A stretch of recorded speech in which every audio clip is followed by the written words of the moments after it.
Aujourd'hui à 109, peine d'amour dans les campagnes du Québec. Les jeunes cultivateurs ne trouvent plus de filles à marier. Je rentre du train un peu tard, là, la maison est frette, puis il n'y a pas rien à manger, puis pas grand monde à parler. Difficile de convaincre les femmes d'épouser un mode de vie aussi astreignant. Normalement, à 10h30, on vient gratter les vaches, on soigne les vaches. À midi, on vient soigner les vaches. Puis le soir, à 5h, c'est les vaches. Après les vaches, c'est la solitude. J'avais une copine qui pouvait prendre le temps de s'asseoir puis partager mes problèmes puis amener des idées. Phénomène nouveau, le célibat des agriculteurs inquiète maintenant les experts. D'avoir un conjoint ou une conjointe, c'est un facteur de persistance en agriculture. Malgré leurs meilleurs efforts, les cultivateurs sont étiquetés. C'est rare que je vais dire qu'un bonjour me présente de la ville, je suis agriculteur, et c'est assez rare. Isolés et stigmatisés, les hommes se découragent et le terroir se vide. Le rang au complet, là, il y avait 400 producteurs, il en reste plus d'un que juste un. Au moment de la Confédération, 80 des Québécois vivaient sur une ferme. Au moment de la Seconde Guerre mondiale, ce nombre avait diminué de moitié. Et au moment où on se parle, seulement 20 des Québécois vivent en milieu agricole.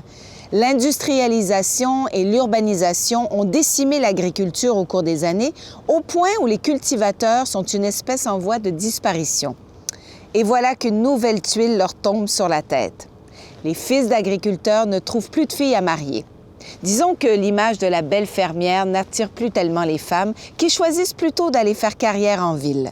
Aujourd'hui, à 109, je vous invite à regarder Comme un seul homme, un documentaire émouvant et déchirant sur des hommes d'honneur qui rêvent de bonheur.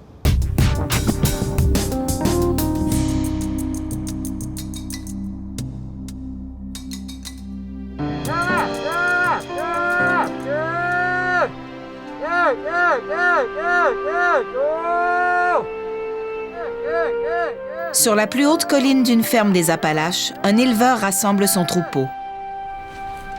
Un rituel quotidien pour Stéphane Terrien, un jeune homme de 30 ans qui a repris en main la ferme familiale. C'est un rituel qu'il pratique au singulier, car à part son cheptel, il est le seul être vivant sur cette ferme laitière de 120 hectares. Passionné d'agriculture, il est fier de suivre la tradition familiale. Mais malgré ses meilleurs efforts, il demeure seul dans sa vie. C'est beau l'entreprise, c'est beau la passion, c'est beau le travail.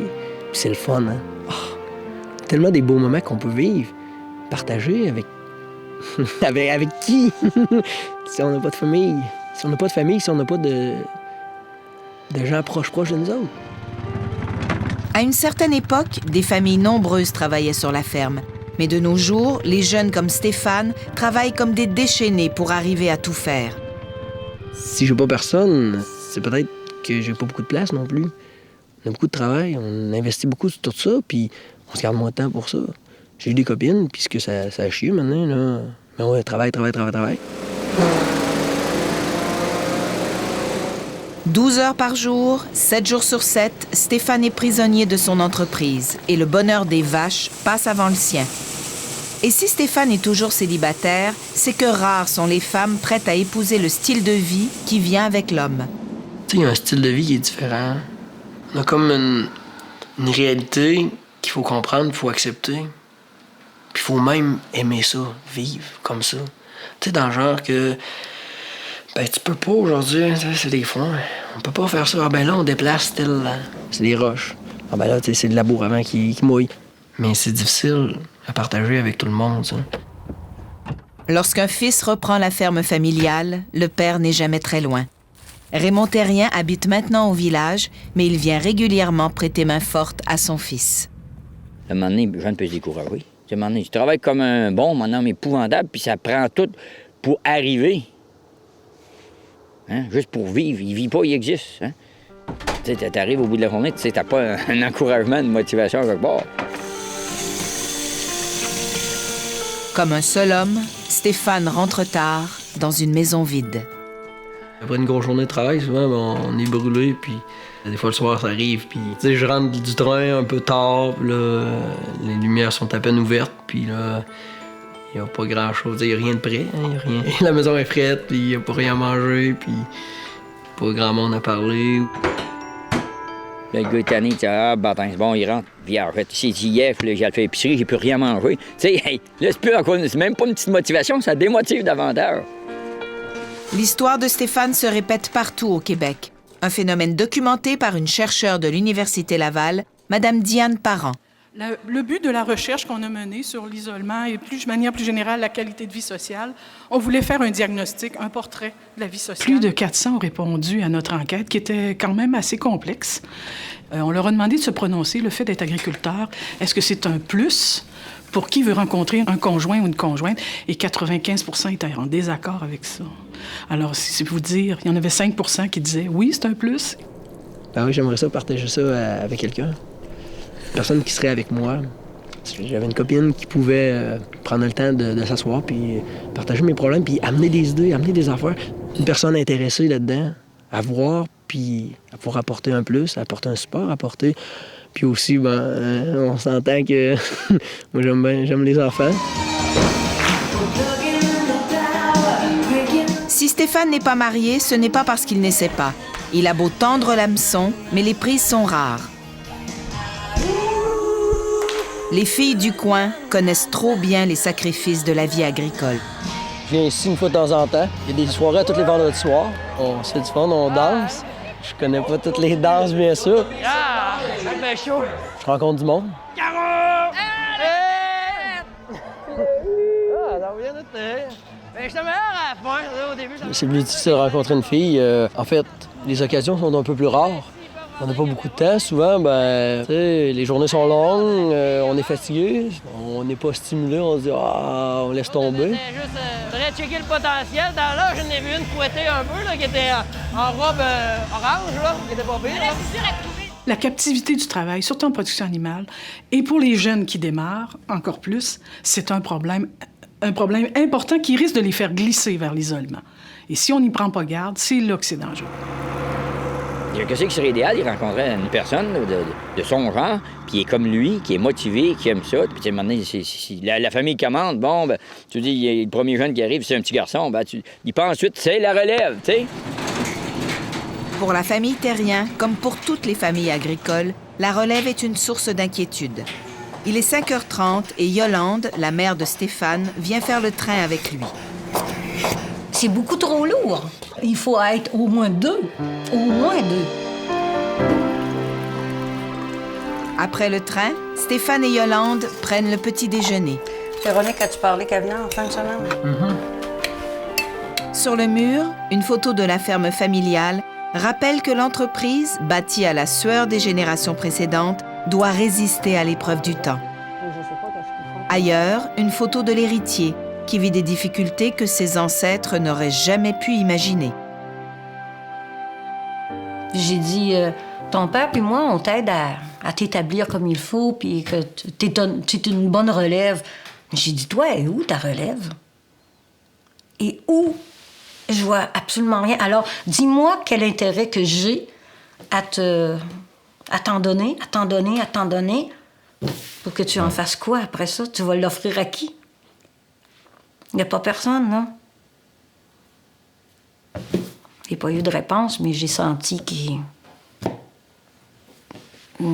qu'à quelque part, ça... Là, on rentre dans nos émotions, là, je veux pas. Dans un moment, des émotions déchirantes pour ce producteur laitier du Lac-Saint-Jean. Écœuré de la vie agricole, sa femme a quitté la ferme avec leurs 4 enfants. J'ai toujours adoré l'agriculture. Ça a toujours été pour moi une passion. Puis moi, elle me reprochait des fois de faire passer ça avant mes enfants, puis avant elle. J'ai voulu tout abandonner.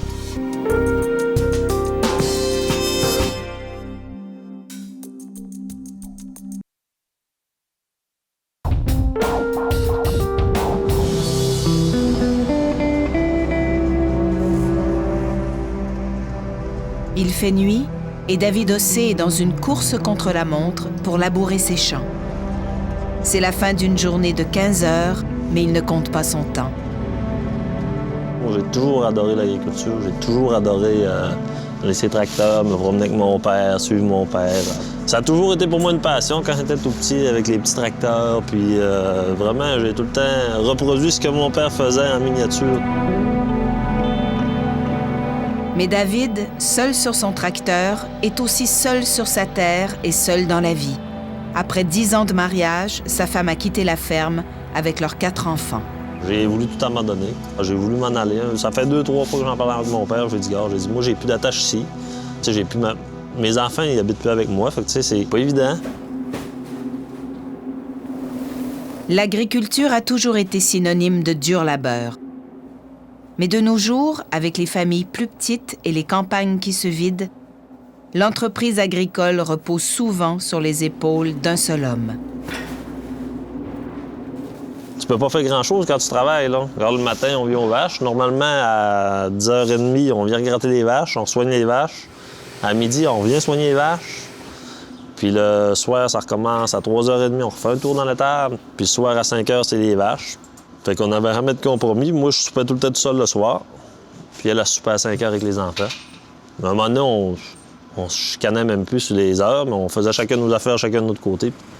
Puis moi, elle me reprochait des fois de faire passer ça avant mes enfants, puis avant elle. Ça, elle me l'a dit plusieurs fois. Bien là, depuis quelques années, on a commencé à penser à la santé psychologique des agriculteurs et à l'élément social.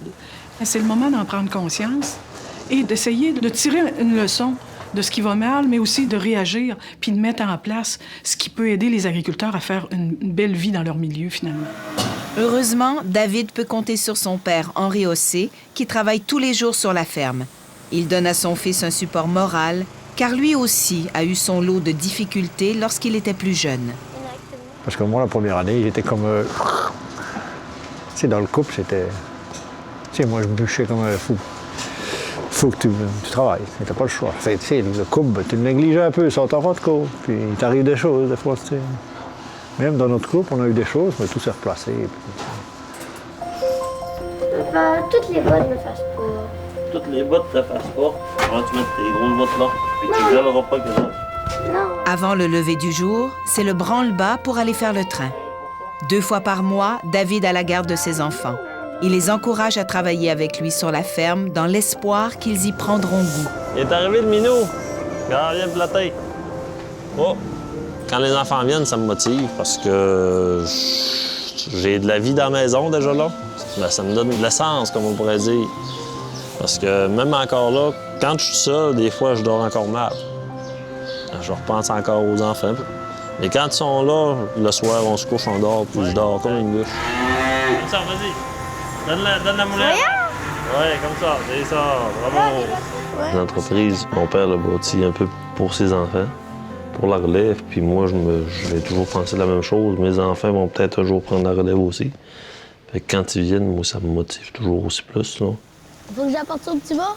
Tu sais, moi, je voyais mes enfants vivre avec leur père et leur mère sur la ferme, puis leur montrer la ferme, puis leur montrer le bien. Puis pas nécessairement, je suis pas toujours bien non plus dans l'entreprise agricole. Là.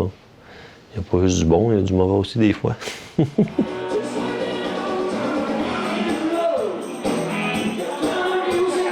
Après 2 ans de solitude, David trouve maintenant le temps et le courage de sortir au village à la recherche d'une nouvelle femme. Il faut socialiser, comme on dit, là, puis faut essayer d'un peu de travailler nos techniques un peu de cruising. Mais le défi reste entier pour tous les agriculteurs. Comment convaincre une femme d'épouser un mode de vie aussi difficile? C'est rare que je vais dire qu'un bonjour me présente David, je suis agriculteur, mais c'est assez rare. En étant plus solitaire, plus enfermé, on est moins tendance à rapprocher facilement les filles. Je suis pas du genre à rapprocher une fille que je connais pas, je n'irai pas la voir, puis ça va arriver, mais ça va être quand même assez rare.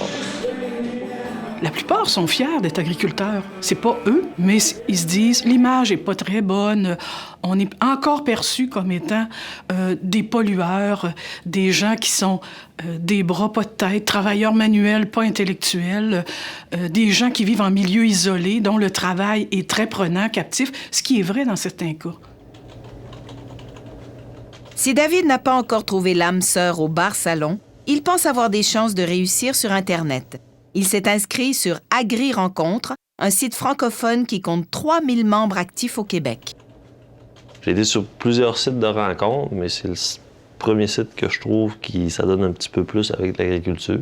Donc, depuis que je suis allé là-dessus, j'en ai rencontré 2, 3, puis j'en ai une qui a l'air adorée l'agriculture. Pour l'instant, on parle d'agriculture, puis on se comprend. Déjà là, c'est un signe très encourageant. Le fait d'être heureux, d'être capable de fonder une famille, d'avoir un conjoint ou une conjointe, c'est un facteur de persistance en agriculture. Alors, c'est vraiment important de se préoccuper de ça. Mais entre-temps, David vit en solitaire. Lorsqu'il travaille, il n'a pas le temps de s'apitoyer sur son sort. Mais seul dans sa cuisine, seul devant la télé ou seul dans son lit, c'est là qu'il broie du noir. Il y en a une certaine quantité de producteurs qui le vivent et qui n'en parlent pas, ça c'est sûr. Je suis pas tout seul dans mon cas, mais les gens n'aiment pas ça aborder ça non plus, je pense. La solitude. T'sais, si on se renferme tout le temps sur nous autres mêmes, bien souvent, des fois, c'est ça qui crée, je vais le dire le mot, des suicides puis des choses comme ça. Là. Ça, je suis pas... je suis pas le premier à le dire, là, la solitude. Des fois, ça peut mener même à ça, je pense. Là. Après la pause, les déboires amoureux des fermiers inquiètent les hautes instances de l'agriculture. Je vous ai entendu rire tantôt, non? À propos du célibat, mais c'est documenté dans les recherches sociologiques. L'exode rural s'accélère avec le départ des jeunes qui préfèrent jeter l'éponge. Des fois, il n'y a pas d'avenir là-dedans, on dirait. Là.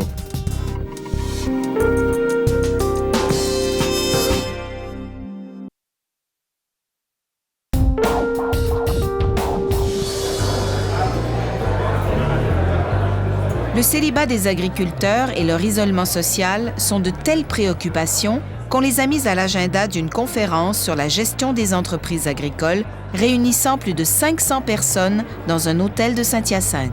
La population des milieux ruraux diminue, particulièrement les jeunes en région. Il y a un phénomène... La conférencière invitée pour lancer les travaux, Diane Parent, chercheur à l'Université Laval et auteur d'une importante étude sur le phénomène de l'isolement agricole. Je vous ai entendu rire tantôt, là, à propos du célibat, mais c'est documenté dans les recherches sociologiques. C'est un facteur très important de persistance en agriculture. Alors, voici quelques témoignages de jeunes agriculteurs qui nous ont fait part de leur relation à l'isolement. Pour personnaliser les discussions, 4 agriculteurs viennent témoigner de leurs difficultés. Parmi eux, Stéphane Terrien de la région Chaudière-Appalaches. J'ai tombé dans l'isolement, puis assez profond pour, en fin de compte, me questionner puis me remettre en question toujours à savoir, c'est quoi qui s'est passé? Ça se peut pas. Si tu as des vaches, ton représentant meunerie va te dire tes vaches vont-tu bien? Si tu as un représentant au niveau de tes champs, ils vont demander tes champs vas-tu bien? Mais il n'y a personne qui vient cogner à ta porte pour te dire puis toi, mon homme, comment ça va? Le fléau qui frappe les jeunes agriculteurs, mélange de solitude, d'exclusion et de désespoir, menace l'agriculture au Québec. Terres négligées, fermes abandonnées, villages désertés. Les voisins étaient proches. On faisait des foins avec le voisin. Je sais pas, il y avait plus de rencontres, plus de rapprochements sur le perron de l'église. C'est le producteur qui il avait sa terre. Un producteur d'un bord, puis un producteur de l'autre bord. Tu es en train de... Soit tu vas aller faire de la clôture. Bon, lui, tout fait de la clôture, tu le vois, tu jases. Tu vas aller bûcher, mon homme, puis il y a l'entensier l'autre bord, tu traverses, tu vas aller jaser un peu, parler. Dans le Rincien, on était 7 à 8 producteurs, puis on est rendu 2-3. Fait que c'est majeur, là. Le rang au complet, là, il y avait 400 producteurs, il en reste plus d'un que juste un. Ça, c'est comme une forme de découragement un peu des fois, là. Il reste vite, c'est sûr. Puis il y a moins de gens, il y a moins de main-d'œuvre. Ça devient plus difficile. On va prendre un Jack 7-Up, un double Jack. Stéphane Terrien ne se laisse pas abattre pour autant. Il s'implique dans le mouvement de la relève agricole, un groupe de jeunes agriculteurs qui se réunissent pour discuter et pour s'entraider. Je fais partie de la relève agricole, puis ça, c'est comme ma deuxième famille, là. Puis même super proche, parce qu'en fait, on est des producteurs, des jeunes, bien impliqués dans nos entreprises, puis bon, ça nous donne des moments d'échange. On parle plus facilement d'isolement qu'on en parlait avant. C'est moins tabou. On parle plus facilement de ce qu'on vit aujourd'hui, mais il faut quand même passer le message. Je pense que c'est d'aller les chercher, nos jeunes. Ici, on est tout du monde qui s'implique. On les connaît, les jeunes, dans nos municipalités qui sont ces fermes et qui travaillent. C'est d'aller les chercher. Il faut que ça revienne, cette mentalité-là. On arrête de regarder ce qui se fait chez nous, on essaie de gérer ça globalement, puis de s'aider, de s'entraider. Puis c'est de même qu'on va être plus fort. Mais ça, c'est les contacts. C'est tout le monde qui est ici, qui ont brisé cet isolement-là. En allant s'associer, en sortant, en ayant des activités, on devient contagieux. C'est ce qu'on souhaite finalement, devenir contagieux et créer des activités qui répondent non seulement aux besoins des producteurs comme producteurs, mais aussi qui leur offrent un cercle social. Moi, à mon sens, la première chose à faire, là, c'est d'encourager le plus possible la formation, puis une formation continue. Là. L'école n'est pas qu'un lieu de formation académique, c'est aussi le premier endroit où on apprend à vivre en société. On a eu des conférences aujourd'hui qui nous ont parlé quand même de gestion. Tout est une question de gestion aussi, puis de priorité dans tout ça. Moi, je pense qu'avec un horaire normal, juste un peu plus normal, c'est juste avec les techniques de travail, puis la façon que les entreprises sont construites, puis comment ils travaillent, dans le fond, c'est ça qui va faire la différence. En améliorant ces trucs-là, je pense qu'il y a un super bon avenir en agriculture, puis même que ça va devenir un méchant beau métier, justement. Le travail de la terre a défini des générations de Québécois et il a été une source d'inspiration pour ses écrivains, ses chansonniers et ses cinéastes. Aujourd'hui, à l'ère de Google et de Twitter, le métier de cultivateur semble appartenir à une autre époque et son avenir incertain. Des fois, il n'y a pas d'avenir là-dedans, on dirait. Là. On dirait, oh, c'est pas grave, un autre qui tombe. Puis il en tombe beaucoup des producteurs encore. Si son père et sa mère seront plus là, Stéphane ne gardera pas ça longtemps. Je dis qu'est-ce que moi je sens. Mais j'y souhaite de tout mon cœur que j'y fais confiance. J'y fais confiance. On espère qu'on va avoir semé une petite graine pour la préoccupation de l'aspect social et de l'isolement social des jeunes en agriculture. Il en va de leur avenir. Pas juste l'avenir des agriculteurs, l'avenir de l'agriculture. Je pense que c'est la base de la vie sur la terre, c'est l'agriculture. Si on n'a pas de nourriture, puis on n'a pas de lait, on n'a pas de patates, on n'a rien pour manger, là, l'humain, il ne survivrait pas sans l'agriculture. Là. Nourrir la planète, pour moi, c'est important.